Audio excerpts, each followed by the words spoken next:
네, 글로벌 핫이슈 시간입니다. 지난 주말 어떠한 뉴스들이 시작 움직였는지부터 확인을 해보도록 하겠습니다. 자, 이 시간 이투데이 민태성 부장과 함께하도록 하겠습니다. 부장님, 안녕하십니까? 안녕하십니까?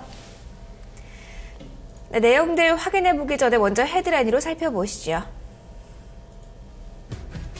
미국 대도시를 기점으로 주택가격 회복 흐름이 가시화되고 있습니다. 전미 중개인협회가 미국 대도시 집값이 지난 4분기 88% 상승했다고 발표했습니다. 최근 글로벌 증시 랠리에도 미국 기업들의 경제 전망은 여전히 신중한 모습입니다. 올해 1분기 1.7%의 불안한 전망이 예상됩니다. 유로존 재무장관들이 브뤼셀에서 유럽 경제위기 관리 방안 논의를 시작했습니다. 네, 오늘 장에서는 주택 지표에 대한 이야기부터 시작을 해보도록 하겠습니다. 네. 부동산 지표 계속해서 호전 신호를 보내오고 있는데요. 대부분 지역에서 집값이 상승세를 기록했다라는 발표가 나왔네요. 네, 주요 지수가 일주일을 내림세로 시작하고 있습니다만 경제 지표는 전반적으로 좋았습니다. 특히 미국의 부동산 시장에 대한 회복 기대감이 계속해서 이어지고 있는데요. 대도시 중에 88%가 지난해 4분기 주택 가격이 상승한 것으로 집계가 됐습니다. 전미 중개인협회는 152개 대도시 가운데 133곳의 주택 가격 중간값이 전년 동기 대비 올랐다라고 발표했는데요. 전분기에는 120개 도시의 집값이 상승한 바 있습니다. 네, 이 집값이 상승한 데는 아무래도 이 사상 최저 수준의 모기지 금리가 한몫을 한 것 같은데요. 상승폭이 6년 7개월 만에 최고치라고요. 네, 그렇습니다. 코어로직에 따르면 지난해 12월 달에 집값은 8.3% 상승한 것으로 집계가 됐는데 이는 2006년 5월 이후에 6년 7개월 만에 가장 높은 상승폭이 되겠습니다. 특히 고용시장의 안정이라든가 최근에 3%대 초반까지 떨어진 사상 최저 수준의 모기지 금리의 영향이다라고 전문가들은 평가하고 있는데요. 캐피탈 이코노믹스는 주택시장 회복이 이어지고 있다라고 평가했고 올해도 경기 회복과 함께 주택시장의 회복세는 지속될 것으로 전망했습니다. 네, 그렇다면 이 주택 중간 가격이 10% 이상 상승한 셈인데요. 집값 상승이 좀 지나치다라는 주장도 함께 맞서고 있네요. 네, 전미 중개인협회에 따르면 지난해 4분기에 기존 주택의 매매 중간 가격은 17만 8,900달러를 기록한 것으로 집계가 됐는데 전년 동기와 비교한다면 10% 상승한 것이 되겠습니다. 집값 상승으로 인해서 4분기의 기존 주택 판매는 182만 채에 그쳤습니다. 예상이 미치지 못했는데요. 전년 동기에 비한다면 22% 줄었습니다. 집값이 추가로 상승할 것이라는 기대에 따라서 매물이 줄었기 때문에 전문가들은 평가하고 있고 일각에서는 거품론까지 제기가 되고 있는 그런 상황입니다만 전반적인 분위기는 낙관적으로 볼 수가 있겠습니다. 네, 두 번째 이슈로 좀 넘어가 보도록 하겠습니다. 최근 랠리에도 불구하고 미국 기업들의 경제 전망은 여전히 좀 신중한 모습인데요. 1분기 실적 전망이 좀 불안하게 나왔다고요? 네, 톰슨 로이터가 조사 결과를 내놨는데 S&P 500 기업 중에서 339개 회사를 대상으로 9개 회사가 지난 4분기 수익이 7.3% 증가한 것으로 집계가 됐습니다. 올해 1분기에는 1.7% 증가할 것이다라는 예상이 나왔는데요. 그러나 실적 전망을 하향한 기업은 오히려 늘어난 것으로 밝혀졌습니다. 63개 대기업이 1분기 실적 전망을 하향 조정하는 것으로 집계가 되기도 했습니다. 특히 경영진들이 유럽 경제에 대해서 우려를 계속해서 하고 있고요. 미국의 재정 정체되면서 소비 심리가 악화할 것이다라는 우려도 여전히 이어지고 있는 것으로 집계가 됐습니다. 네, 랠리가 뉴욕 증시에서 이어지고 있는 것과 반대로 기업들은 좀 불안한 감을 만들어내고 있네요. 네. 기업들의 투자에도 좀 악영향을 미치고 있는데 경제 전망에도 좀 부담이 되겠죠. 네, 그렇습니다. 무엇보다 가장 좀 부담이 될 수 있는 부분은 기업들의 투자가 위축될 수 있다는 것이 될 것 같습니다. 경제 전망에도 역시 부담이 될 것으로 보이고요. S&P 500 기업 중에서 50개 기업이 올해 투자가 2% 증가할 것이다라고 전망했는데 지난 첫 9개월 동안의 8% 증가에 비한다면 증가폭이 크게 줄어든 것이 되겠습니다. 코닝은 지난달에 장비 지출을 지난해 18억 달러에서 올해 113억 달러로 28% 줄일 계획을 이미 밝힌 바 있고요. 그 밖에 업종 대표 기업들 역시 장비 지출 계획을 일제 하향 조정하는 기업들이 늘고 있습니다. 듀쿠대 CFO 매거진에 따르면 CFO를 대상으로 조사한 결과 올해 투자 확대 폭은 2.6%에 그칠 것으로 집계가 되기도 했습니다.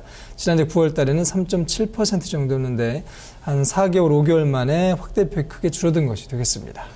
네, 이어서 이 채권 시장 쪽 움직임도 좀 살펴봐야 되겠는데요. 이 국채 시장이 요동칠 거라는 그런 전망이 나오고 있다고요? 네, 채권 시장에 대해서도 불안감은 계속해서 이어지고 있습니다. 특히 연준의 양적 완화가 중단될 것이다라는 전망에 따라서 채권 시장에 상당한 영향력이 미칠 것으로 보이고 있는데요. 채권 펀드 매니저들의 국채 처분을 가속화하고 있는 것으로 조사가 되기도 했습니다. 뱅크 오브 아메리카 베를린체에 따르면 전 세계 채권 펀드 매니저 74명을 상대로 설문조사를 실시했는데 66%가 미국 국채를 더 이상 보유하고 있지 않다라는 응답을 내놓은 것으로 밝혀졌고요. 11%는 앞으로 미국 국채를 매각할 계획이다라고 대답했습니다. 네, 연관해서 할 것이다라는. 네, 그렇습니다. 연준이 국채를 매입할 것이라는 전망 역시 크게 떨어졌습니다. 4% 정도만 이 같은 전망을 한 것으로 집계가 됐는데요. 지난 2010년 이후에 처음으로 달러에 대해서도 비중 축소 입장을 나타냈습니다. 달러 자산에 대한 매도세가 심화하면서 달러 가치 역시 하락할 것이다라는 입장이 반영된 것으로 볼 수가 있겠습니다. 또 이와 함께 국채금리의 상승이 본격화할 것이다라는 전망도 힘을 얻고 있는데 10년 만기 미국 국채 수익률은 지난해 11월 달에 1.6%를 비돌았습니다만 올 초에 1.8%대까지 올랐고요. 오늘도 1.9%대 후반에서 장을 마감하기도 했습니다. 그런 채권에서 주식 같은 위험 자산으로 자금의 대이동이 있을 것이라는 대답은 예상보다는 크지 않았는데요. 이 같은 전망은 37%에 그쳤습니다. 네, 연준이 QE3 이후의 뒷수습을 어떻게 할지가 관건이 되고 있는데요. 네. 이 국채 매입, 연준의 정책과 관련해서 연준 부의장이 연준의 부양책이 이어지고 있다는 점은 고용 시장이 그만큼 악화되고 있음을 방증하는 것이다라고 코멘트를 남겼다는 점도 함께 체크를 해보시기 바랍니다. 자, 그럼 이번에는 미국에서 유럽 쪽으로 좀 넘어가 보도록 하겠습니다.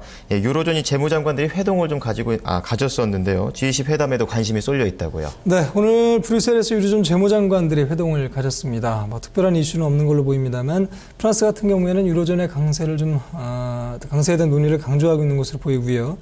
다른 부분에 대해서는 특별한 논의 내용은 없는 것으로 보입니다만 키프로스와 그리스 지원 문제 등을 논의할 것으로 예상이 되고 있습니다.